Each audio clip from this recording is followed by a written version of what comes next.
Hello, viewers, and welcome back to another episode of Stories of Horror. I am your host, the Arsenal Dwaylen Butler, and today we dive into another adventure down horror lane. Today's topic we'll be discussing and telling stories about some infamous, psychotic, and crazy crimes that occurred on Thanksgiving.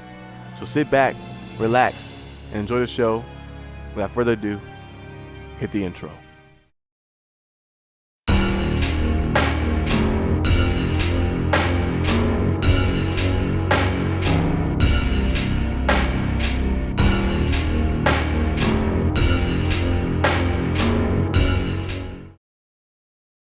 On November 26, 2009, South Florida resident Paul Michael Merhige ate a hearty Thanksgiving meal with 16 family members and friends, conversing and joking and even joining in sing-alongs.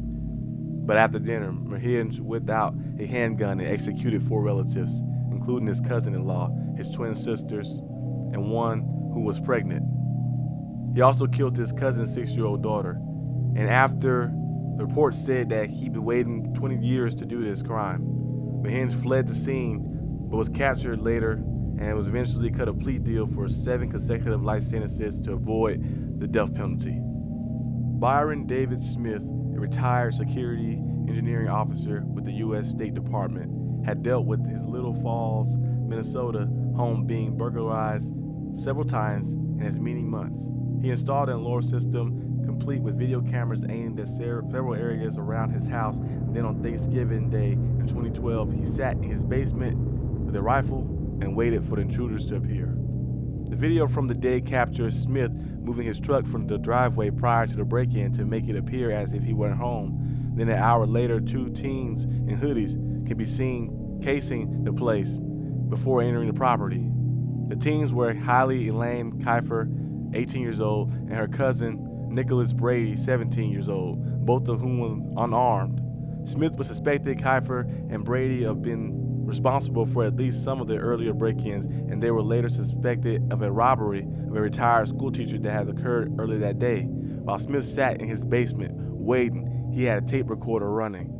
There are hours of audio recorders with document of his time lying in wait, complete with the sound of breaking glass and ensuing confrontation. The audio captures the shots fired, and Smith's statements during and after the killings included, "I refuse to live in fear. I'm not a bleeding heart liberal. I felt like I was cleaning up a mess. I was doing my civic duty. I don't see them as human. I see them as vermin." Incredibly, despite the 2 dead bodies in his house, Smith would actually call the police until the next day, stating that he didn't want to bother them because of the Thanksgiving holiday. On Thanksgiving Day, 1991, a lady is a fashion model known as Omaima Nelson, who was 23 years old, repeatedly plunged a pair of scissors into the chest and stomach of her husband, Bill Nelson, who was 56. Omaima unleashed her fury, she claimed, over the sexual terror and other abuses to which Bill has subjected her, acts that reportedly included him pimping out his glamorous bride to old creeps in exchange for rent, cash, and cars. When Bill died, Omaima butchered his body on the kitchen floor. She then boiled his hands in oil to remove his fingerprints and stuck his head in the freezer so he could later break out his teeth in symbolic revenge.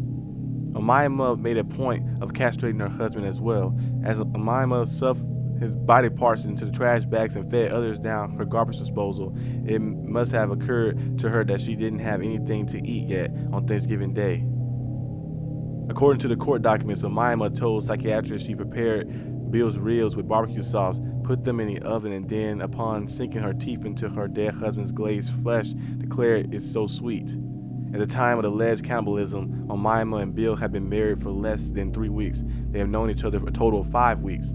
Other than the next few days, Omaima enlisted a pair of her ex-boyfriends to help get rid of Bill's leftover remains. But on December 1st, police got tip about body parts being inside a parked car that belonged to Bill Nelson. The parts of the course belonged to Bill Nelson. Officers dropped by Omaima's home and informed her discovery, and once there, found still more newspaper wrapped pieces and Bill in the refrigerator. They promptly arrested Omaima for first-degree murder. Omaima immediately claimed self-defense. She said that in addition to trading out her body. Bill was enthusiast of BDSM who routinely bound her against her will and raped her. She further claimed Bill had raped her on Thanksgiving morning and that she had feared he would kill her.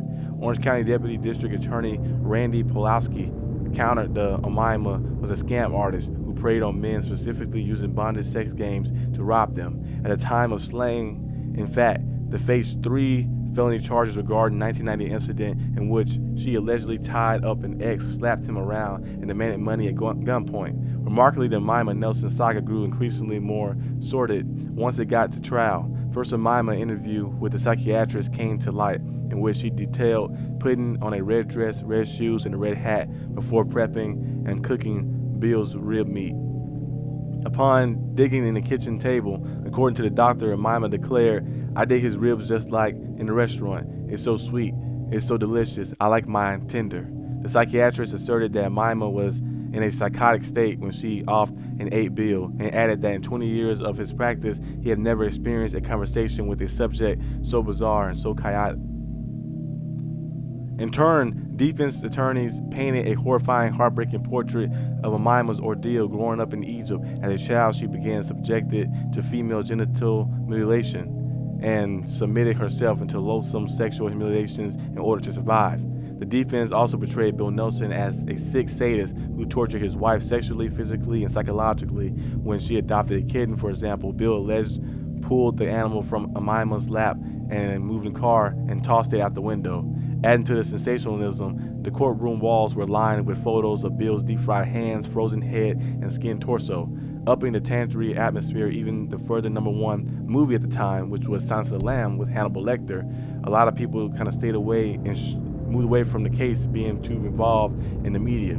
The jury had much to consider then when deliberations commenced on January 4th, 1993. 6 days later, they came back and declared Omaima Nelson guilty of second-degree murder. Jury foreman Famous Hooks said afterwards, "It was really a tough decision. We couldn't come back with a first-degree murder verdict because we couldn't find the evidence. It wasn't there. It took us 6 days. We worked really hard." Superior Court Judge Robert Fitzgerald sentenced Omaima to 27 years to life in prison, and since going away, Omaima has vehemently denied eating Bill. When she came up for parole in 2011, Omaima insisted that she was not a monster and pointed out that she had never hurt the man she married while incarcerated. Even though in the trailer where the couple had conjugal visits, there were knives in the kitchen. The parole board remained unimpressed, and Omaima was expected to serve the full remainder of her sentence. On Thanksgiving Day, 1902, a southbound train was nearing Geneva, New York, and came upon the Marsh Bridge. As the train approached the bridge, the engineer and fireman on board heard a piercing scream. When they looked up, they saw a white figure standing to the east of the bridge, waving his arm. The engineer brought the train to a stop. As he did so, they heard another scream, and the phantom disappeared before their eyes. The two men got out of the train and inspected the track and surrounding area for a screaming weirdo they saw just a moment before. Nothing was out of the place on the track, and there was no sign of any person or thing nearby. As they started across the bridge, they heard the shriek one final time. The train pulled into the station, and the men shared their odd experience with the other railroad workers. They learned that there was an accident at that bridge years prior. The engineer and fireman both died when the train went off the Marsh Bridge. The article said that the fireman's body was lost to quicksand and never recovered. Ever since the accident, a streaking phantom is said to be spotted on this bridge every year around Thanksgiving Day.